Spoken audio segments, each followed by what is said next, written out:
सोम प्रदोष व्रत भगवान शिव के प्रिय व्रतों में से एक माना जाता है। सोमवार के दिन भगवान शिव को समर्पित है और प्रदोष व्रत भी। मान्यता है कि यह व्रत मानसिक शांति, वैवाहिक सुख और पारिवारिक समृद्धि प्रदान करता है। इस व्रत के पुण्य प्रभाव से मनोवांछित फल प्राप्त होता है। सोम प्रदोष व्रत कथा। पौराणिक कथा के अनुसार एक नगर में एक ब्राह्मणी निवास करती थी। उसके पति का निधन हो गया था। उसका कोई भी सहारा नहीं था, इसलिए वह सुबह होते ही अपने पुत्र समेत भिक्षा के लिए जाती और जो भी भिक्षा मिलती उसी से वह स्वयं का पुत्र का भरण पोषण करती थी। एक दिन ब्राह्मणी भिक्षा मांगकर लौट रही थी। उसी समय रास्ते में उसे एक बालक मिला। उसकी स्थिति बहुत दयनीय थी। ब्राह्मणी को उस बालक पर दया आ गई। वह उसे अपने साथ लेकर घर गई।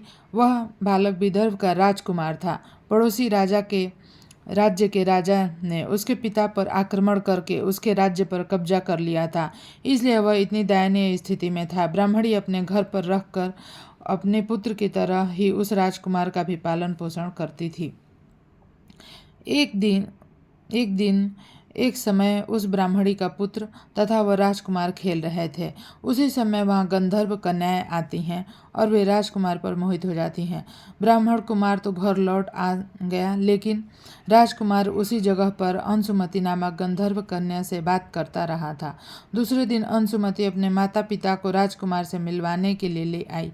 अंशुमति के माता पिता भी राजकुमार को देखकर बहुत प्रभावित हुए। कुछ दिन के बाद अंशुमति के माता पिता को भगवान शिव ने सपने में दर्शन दिया तथा उन्हें अपनी कन्या का विवाह राजकुमार से कराने का आदेश दिया।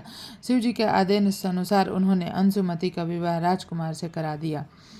ब्राह्मणी को ऋषियों से यह आज्ञा प्राप्त थी कि वह सदा प्रदोष व्रत करती रहे। उस ब्राह्मणी के व्रत के फल स्वरूप राजकुमार ने गंधर्व राज की सेना की सहायता से अपने राज्य विदर्भ के शत्रुओं को हराया और अपने पिता का राज्य फिर से पा करके सुखपूर्वक शासन करने लगा। राजकुमार ने ब्राह्मण कुमार को अपना प्रधानमंत्री बना लिया। जिस तरह से ब्राह्मणी के प्रदोष व्रत करने से राजकुमार और ब्राह्मण कुमार का समय बदला, उसी प्रकार भगवान शिव अपने अन्य भक्तों को भी सुख समृद्धि देते हैं। तो यह थी